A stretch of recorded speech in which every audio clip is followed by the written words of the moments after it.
നമസ്കാരം. ഇന്നത്തെ പ്രധാന വാർത്തകളുമായി ഷാജി കടക്കൽ. ഇന്ന് ജനുവരി 21 ബുധൻ 2026 വാർത്തകളിലേക്ക്. 1,10,000 സ്വർണ്ണവില ചരിത്രത്തിലെ ഏറ്റവും ഉയർന്ന നിരക്കിലേക്ക്. ചൊവ്വാഴ്ച ഉച്ചയ്ക്ക് 1,10,000 രൂപ കടന്ന പവൻ വില വൈകിട്ട് 1,09,800 രൂപയിലേക്ക് താഴ്ന്നു. ഒറ്റ ദിവസം 4 തവണയാണ് വിലയിൽ മാറ്റമുണ്ടായത്. ചൊവ്വാഴ്ച 3 തവണയായി ഗ്രാമിന് 395 രൂപ വർദ്ധിച്ച് 13,800 രൂപയും പവന് 3,106 രൂപ വർദ്ധിച്ച് 1,14,400 രൂപയും ആയിരുന്നു. എന്നാൽ വൈകിട്ട് 5 മണിയോടെ ഗ്രാമിന് 70 രൂപ കുറഞ്ഞ് 13,730 രൂപയും പവന് 560 രൂപ കുറഞ്ഞ് 1,09,840 രൂപയും ആയി. നിലവിലെ വില അനുസരിച്ച് ഒരു പവൻ സ്വർണ്ണാഭരണം വാങ്ങാൻ പണിക്കൂലിയും GSTയും ഉൾപ്പെടെ 1,20,000 രൂപയെങ്കിലും നൽകണം. സമീപകാലത്ത് ഒറ്റ ദിവസത്തെ ഏറ്റവും വലിയ വർധനവാണ് ഇന്നലെ രേഖപ്പെടുത്തിയത്. ശബരിമല സ്വർണ്ണക്കൊള്ളയുമായി ബന്ധപ്പെട്ട കേസിൽ കേരളം, കർണാടക, തമിഴ്നാട് സംസ്ഥാനങ്ങളിൽ വ്യാപക റെയ്ഡുമായി enforcement directorate. Operation golden shadow എന്ന പേരിൽ 3 സംസ്ഥാനങ്ങളിലെ 21 ഇടങ്ങളിലാണ് ചൊവ്വാഴ്ച രാവിലെ മുതൽ മണിക്കൂറുകൾ നീണ്ട പരിശോധന നടത്തിയത്. EDയുടെ 4 യൂണിറ്റുകളുടെ നേതൃത്വത്തിൽ എല്ലായിടത്തും ഒരേ സമയത്തായിരുന്നു പരിശോധന. കേസിലെ കള്ളപ്പണ ഇടപാടുമായി ബന്ധപ്പെട്ടായിരുന്നു റെയ്ഡ്. സ്വർണ്ണക്കൊള്ളയിൽ ഇതുവരെ അറസ്റ്റിലായവരുടെ വീടുകളിലും ഓഫീസുകളിലുമാണ് ED റെയ്ഡ് നടത്തിയത്. ശബരിമല സ്വർണ്ണക്കൊള്ളയിൽ സന്നിധാനത്ത് പ്രത്യേക അന്വേഷണ സംഘത്തിന്റെ പരിശോധന. പഴയ കൊടിമരം, ശ്രീകോവിൽ വാതിൽ എന്നിവയുമായി ബന്ധപ്പെട്ട് അന്വേഷണ സംഘം വീണ്ടും ശബരിമല സന്നിധാനത്ത് എത്തിയത്. തിരുവാഭരണം കമ്മീഷണർ സാന്നിധ്യത്തിൽ സ്ട്രോങ് റൂം തുറന്ന് സംഘപരിശോധന നടത്തി. പഴയ ശ്രീകോവിലിന്റെ വാതിലിന്റെ സ്വർണ്ണ സാമ്പിളും ശേഖരിച്ചു. കൊടിമരത്തിന്റെ വിവിധ ഭാഗങ്ങൾ സ്ട്രോങ് റൂമിൽ ഉണ്ടായിരുന്നുവെന്നും പരിശോധിച്ച് ഇവരുടെ വിവരങ്ങളെല്ലാം രേഖപ്പെടുത്തുകയും ചെയ്തു. പുതിയ കൊടിമരത്തിന്റെ നിർമ്മാണത്തിലും തട്ടിപ്പ് നടന്ന സംശയത്തിലാണ് SIT. റെയിൽ പദ്ധതിക്ക് ബദലായി സെമി ഹൈസ്പീഡ് ട്രെയിൻ പദ്ധതി നടപ്പാക്കുമെന്ന് നയപ്രഖ്യാപനം. സംസ്ഥാന സർക്കാർ അഭിമാന പദ്ധതിയായി അവതരിപ്പിക്കാൻ ശ്രമിച്ച റെയിൽ പദ്ധതി അനിശ്ചിതത്തിലാവുകയായിരുന്നു. സെമി ഹൈസ്പീഡിൽ റെയിൽ പദ്ധതി മിഷൻ മോഡിയിൽ നടപ്പാക്കുന്നത് സർക്കാരിന്റെ സുപ്രധാന മുൻഗണനയാണെന്ന് നയപ്രഖ്യാപനത്തിൽ പറയുന്നു. അന്തർ സംസ്ഥാന കണക്ടിവിറ്റി വർദ്ധിപ്പിക്കുന്നതിന് വേണ്ടിയുള്ള തലശ്ശേരി, മൈസൂർ, നിലമ്പൂർ, നഞ്ചൻകോട് റെയിൽവേയുടെ ലിങ്കുകളുടെ വിശദ പദ്ധതിരേഖ പരിഗണനയിലാണ്. യാത്രക്കാരുടെ സുരക്ഷ മുൻനിർത്തി ലെവൽ ക്രോസ് മുക്ത സംസ്ഥാനം എന്ന ദൗത്യമായി മുന്നോട്ട് പോകും.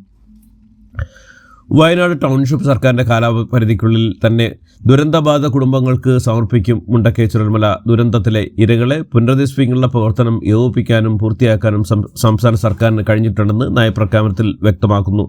ദുരന്തം അതിജീവിച്ചവരെ അതേ സ്ഥലത്ത് തന്നെ പുനരധിവസിപ്പിക്കണമെന്ന അവരുടെ ആഗ്രഹം കണക്കിലെടുത്താണ് ടൗൺഷിപ്പ് പദ്ധതി ആവിഷ്കരിച്ചത്. നേറ്റിവിറ്റി കാർഡ് നടപ്പാക്കാനുള്ള നിയമനിർമ്മാണ നടപടികളുടെ അവസാന ഘട്ടത്തിലെന്ന് നയപ്രഖ്യാപനം. ഇന്ത്യക്കാരൻ എന്നതിനൊപ്പം കേരളീയൻ എന്ന അഭിമാനബോധം വളർത്താനാണ് സംസ്ഥാന സർക്കാരിന്റെ നേറ്റിവിറ്റി കാർഡ് വിതരണം ചെയ്യാൻ പദ്ധതി ആവിഷ്കരിച്ചതെന്ന് നയപ്രഖ്യാപനത്തിൽ പറയുന്നു. സാമൂഹ്യ മാധ്യമങ്ങളുടെ ദൃശ്യങ്ങൾ പ്രചരിപ്പിച്ചതിന് പിന്നാലെ ഗോവിന്ദവനം സ്വദേശി ദീപക് ജീവനൊടുക്കിയ സംഭവത്തിൽ വീഡിയോ പങ്കുവച്ച യുവതി ഒളിവിൽ.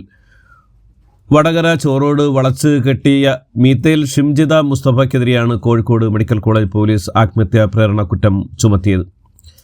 ശബരിമല ദ്വാരപാലക ശില്പത്തിലെ സ്വർണം കവർന്ന കേസിലെ മുഖ്യപ്രതി ഉണ്ണികൃഷ്ണൻ പോറ്റി സമർപ്പിച്ച ജാമ്യ ഹർജിയിൽ ബുധനാഴ്ച കൊല്ലം വിജിലൻസ് കോടതി വിധി പറയും.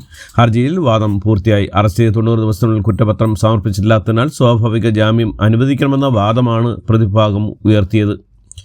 നിയമസഭാ തെരഞ്ഞെടുപ്പ് അടുത്തിരിക്കെ മണ്ഡലത്തിൽ സജീവമാകാൻ ഭരണകക്ഷി MLAമാർക്ക് മുഖ്യമന്ത്രിയുടെ നിർദ്ദേശം. LDF പാർലമെന്റ് യോഗത്തിലാണ് ഈ നിർദ്ദേശം നൽകിയത്.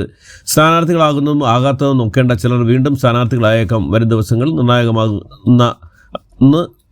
നിർണായകമാണെന്ന് പിണറായി വ്യക്തമാക്കി. തിരുനായി കേസിൽ കോടതി ഉത്തരവിനെ വിമർശിച്ച മുൻ കേന്ദ്രമന്ത്രി മേനകാ ഗാന്ധിയെ അതൃപ്തി അറിയിച്ച് സുപ്രീം കോടതി. മേനകാ ഗാന്ധി നടത്തിയ പരാമർശം കോടതി ലക്ഷ്യമാണെന്നും കോടതിയുടെ മഹാമനസ്കതയാണെന്നും നടപടിയെടുക്കുന്നില്ലെന്നും ജസ്റ്റിസുമാരായ വിക്രംനാഥ്, സന്ദീപ് മേത്ത, NV അൻജാരിയ എന്നിവരുടെ ബെഞ്ച് വ്യക്തമാക്കി. മുൻ DGP ജേക്കബ് തോമസിനെതിരെ ട്രജർ അഴിമതി കേസിൽ തെറ്റായ വിവരം നൽകിയതിന് കേന്ദ്ര സർക്കാരിന് 20,000 രൂപ പിഴ ഇട്ട് സുപ്രീം കോടതി. തെറ്റായ വിവരം നൽകിയ കോടതിയെ വിഡ്ഢിയാക്കാനോ ശ്രമമെന്ന് ജസ്റ്റിസുമാരായ രാജേഷ് ബിൻഡാൽ, വിജയ് ബിഷ്ണോയ് എന്നിവരടങ്ങിയ ബെഞ്ച് കേന്ദ്ര സർക്കാരിനോട് ചോദിച്ചു. സ്വർണ്ണവില ചരിത്രത്തിലെ ഏറ്റവും ഉയർന്ന നിരക്കിലേക്ക്. ചൊവ്വാഴ്ച ഉച്ചയ്ക്ക് 1,10,000 രൂപ കടന്ന പവൻ വില വൈകി 1,09,800 രൂപയിലേക്ക് താഴ്ന്നു. ചലച്ചിത്ര സംഘടനകൾ ബുധനാഴ്ച നടത്താനെന്ന സിനിമാ സമരം പിൻവലിച്ചു. മന്ത്രി സജി ചെറുമാൻ ചലച്ചിത്ര സംഘടനകൾ നടത്തിയ ചർച്ചയ്ക്ക് പിന്നാലെയാണ് സമരം പിൻവലിക്കാൻ തീരുമാനം. വിനോദ നികുതിയിൽ ഇളവ് നൽകാമെന്ന് ഉറപ്പു നൽകിയ മന്ത്രി ആവശ്യങ്ങൾ മുഖ്യമന്ത്രിയുമായി ധനമന്ത്രിയുമായി ചർച്ച ചെയ്യുമെന്നും ചലച്ചിത്ര സംഘടനാ നേതാക്കളെ അറിയിച്ചു. തിയേറ്റർ ലൈസൻസ്, ഷൂട്ടിംഗ്, ഏകജാല സംവിധാനം, വൈദ്യുതി നിരക്ക് എന്നിവയിൽ ചർച്ച തുടരും. വിനോദ നികുതി 4% മന്ത്രി പറഞ്ഞു. പൂർണ്ണമായും ഒഴിവാക്കാമെന്നാണ് സംഘടനകളുടെ ആവശ്യം. അമ്മ, പ്രൊഡ്യൂസേഴ്സ് അസോസിയേഷൻ, ഫിലിം ചേംബർ തുടങ്ങിയ സംഘടനകൾ സംയുക്തമായാണ് ബുധനാഴ്ച സൂചനാ പണിമുടക്ക് പ്രഖ്യാപിച്ചിരുന്നത്. ഇതോടുകൂടി ഇന്നത്തെ വാർത്തകൾ ഇവിടെ അവസാനിക്കുന്നു. എല്ലാവർക്കും നന്ദി, നമസ്കാരം.